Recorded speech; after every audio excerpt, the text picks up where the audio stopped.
How's it going, everybody? Welcome to Empire Precious Metals. Today, I wanted to talk about some new silver and gold stacking mistakes.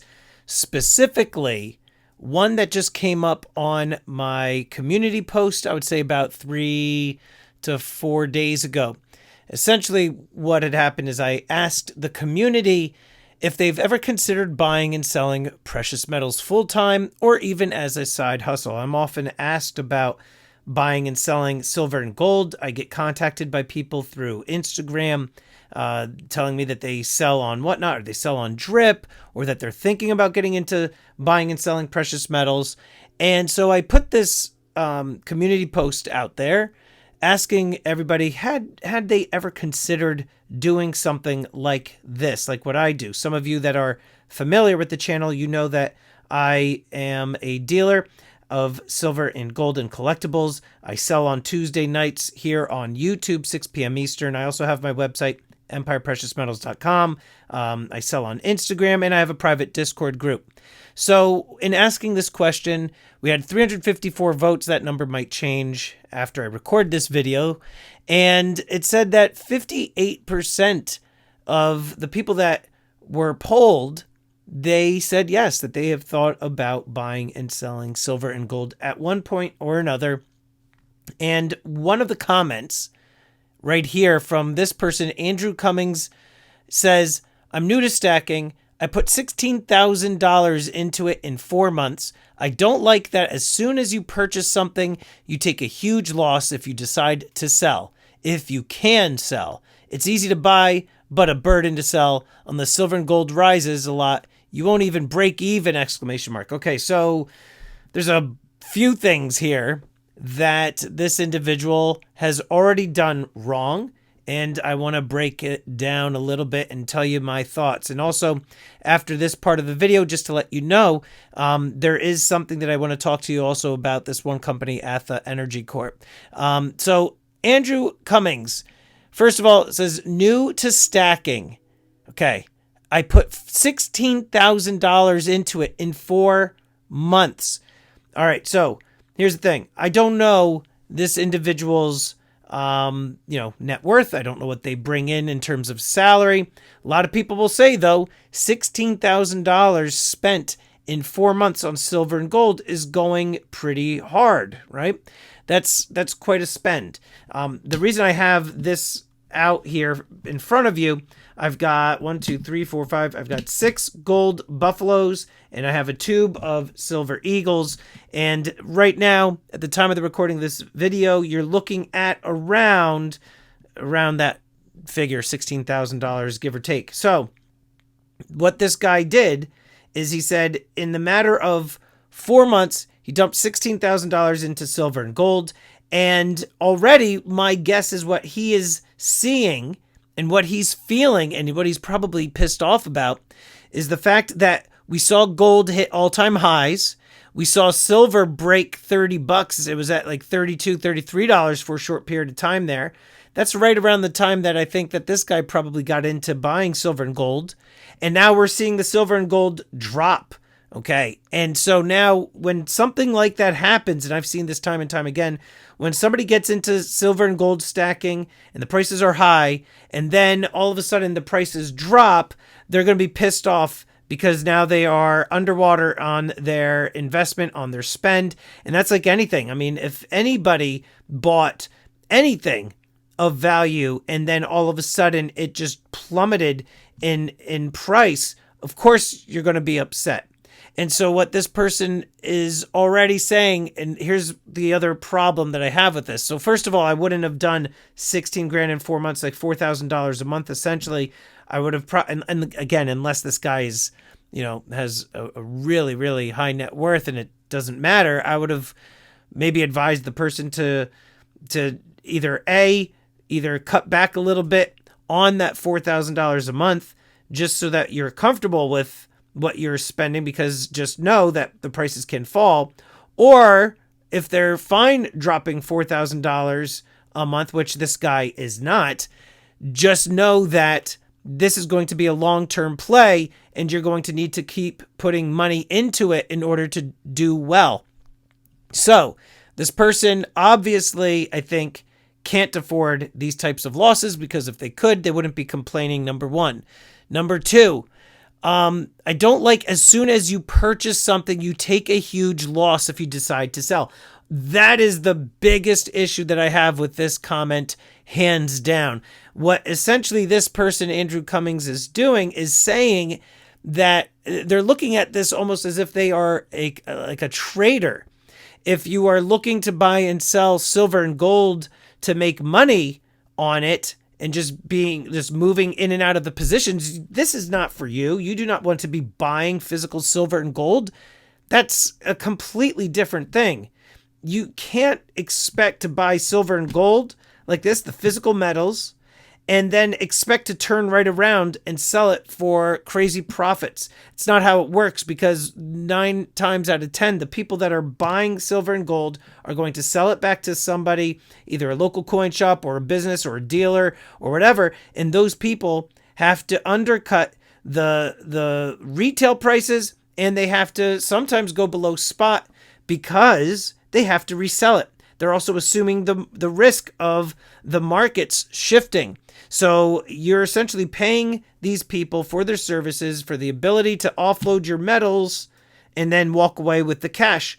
But they're the ones now that are left with the metals, and they're the ones that have to offload it and try to turn it for a profit. That being said, this person, Andrew Cummings, said, I don't like that as soon as you purchase something, you take a huge loss. This is a long-term play. If you are looking at precious metals as something as, like a stock, or that you're trying to buy and sell short term, get out of physical metals. This isn't for you. And also, this person said that they're new to stacking.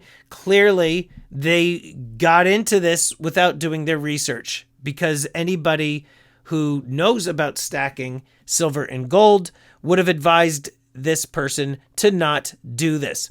Now, he says, it's easy to buy, but a burden to sell. It's not a burden. It's a burden if you have no clue as to who to sell it to. But there are so many businesses and so many people and so many different groups who will be able to buy silver and gold. So that, to me, is another statement that just shows how new to stacking this person is. Silver and gold is very, very liquid. You can sell it to a dealer such as myself, or like Andrew, who really essentially deals business to business with refiners. But there's we buy gold places, there's pawn shops, there's jewelry stores, there's coin shops. I mean, you name it. There's so many different businesses and people that would easily buy silver and gold. And then they say, unless silver and gold rises a lot, you won't even break even. Again, that depends on where you purchased your metals. If you purchased your silver and gold at a really high price, then yes, you are going to be waiting a very long time for metals to go above and beyond that price. So a lot of things wrong with this individual's thinking. I highly recommend that, Andrew, if you're watching this video, that you do more research before you dump another penny into precious metals, because clearly you essentially don't know what you are doing. And that's not to talk badly to you or any other new person for that matter, but you need to pump the brakes, do a little research before you just dump that type of money into metals and then you just watch the prices plummet.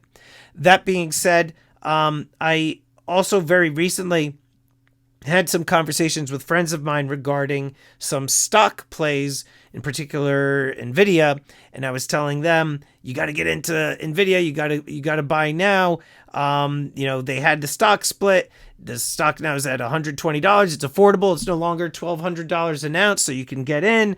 They're like, yeah, I'm thinking about it. I don't know. And then sure enough, the price jumped up to like $132 over the course of the week. So we're looking at, what is that, like an 8%, 10% increase, something around there. And I told them, listen, you should have put in when I told you.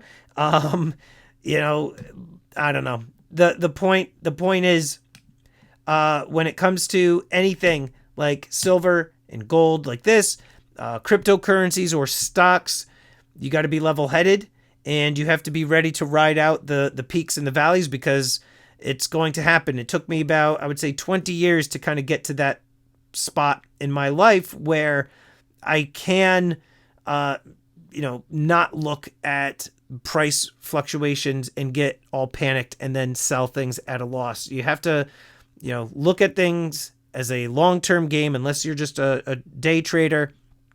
And so those of you that are, by the way, into stacking silver and gold, have you made any sort of mistakes, kind of like this individual Andrew Cummings has? Also, I'm going to talk to you about another mistake that I have made myself personally. There's a hint somewhere here on the table. Some of you who are long-term viewers of the channel might be able to figure out what it is, and we'll get to that in just a moment. But that brings me to today's sponsor, and that's Atha Energy Corp. Now, here's the thing about Atha Energy Corp. Atha Energy is a uranium mining company. The ticker symbol is SASKF. And I've had a lot of uranium companies actually on the channel before, but this one came across my radar. And what I thought was interesting about Atha is that they recently announced a merger with Latitude Uranium and 92 Energy. Also, Atha Energy Corp has around $30 million of fully funded exploration program. And on top of that, what to me is really staggering, and I'm going to talk about this in just a few moments, is that the company has 8.4 million acres to explore. So aside from a strong cash position and a massive land package, Atha has an extremely experienced management team when it comes to discovering uranium. And so there's going to be a lot of junior mining companies who make similar claims. And when you just look at the management team, though, for Atha, which I'm going to include all this information down below in the description, along with Atha Energy Corp's cash and the sheer amount of acreage that they have to explore, the company is positioned to do very, very well. So what you also want to keep in mind is that uranium prices have been hovering around $80 a pound, and the uranium market, it is a small one. There's only a small number of explorers and producers. So when investors start turning to uranium, there are only so many companies that they can invest in. So you combine this with the large supply deficit for uranium, and this is going to lead to extreme price action, which we saw happen in 2007 and 2008.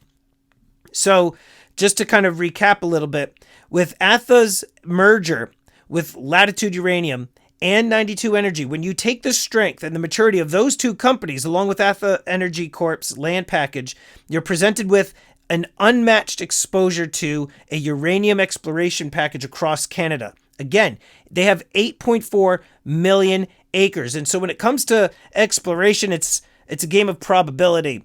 So having this much land in the top 3 uranium jurisdictions in Canada places this company in a situation with tremendous potential. Not to mention, again, that merger with Latitude Uranium and 92 Energy.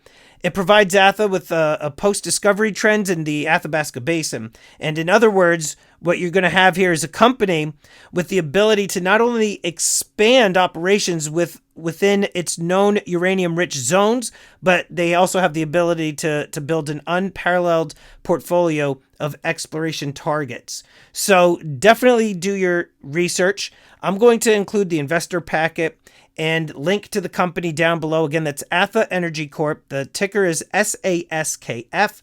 And, again, when it comes to any of these types of mining companies that you see me talk about or other YouTube stacking channels and investing channels talking about, some of these can do very, very well. So again, though, you just want to make sure that you do your due diligence and you get in at the right time, which brings me to another mistake that I have made, and I'm curious if any of you were able to figure it out, and that's the capsules on Silver Eagles.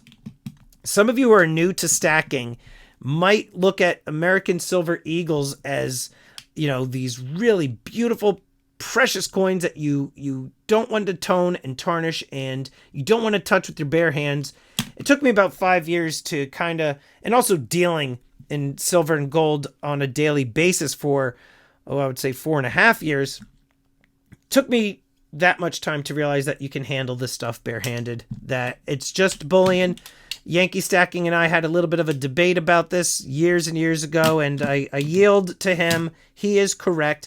And the mistake that I had made, aside from worrying about, oh no, are these going to get fingerprints on them, is putting them in capsules. So guys, if you are buying silver coins like this that are a dime a dozen, I mean, these are minted in the millions every year. Do not waste your money on these capsules. It costs around, with a tube and the 20 capsules like this, maybe around $20, maybe a little bit less, something like that. No, it is. It's like maybe $1.50 per capsule. Big waste of money. Don't make that mistake. Anyway, let me know in the comments down below. What are your thoughts about the individual who I was talking about earlier in that comment? What would you say are some things that they got wrong, and how would you advise the individual to go about stacking moving forward? And have you advised other people in the past who have, gotten into stacking? Let me know in the comments below. What tips did you offer them? And possibly I'll feature your comment on an upcoming video. Until next time, guys, long live the Empire.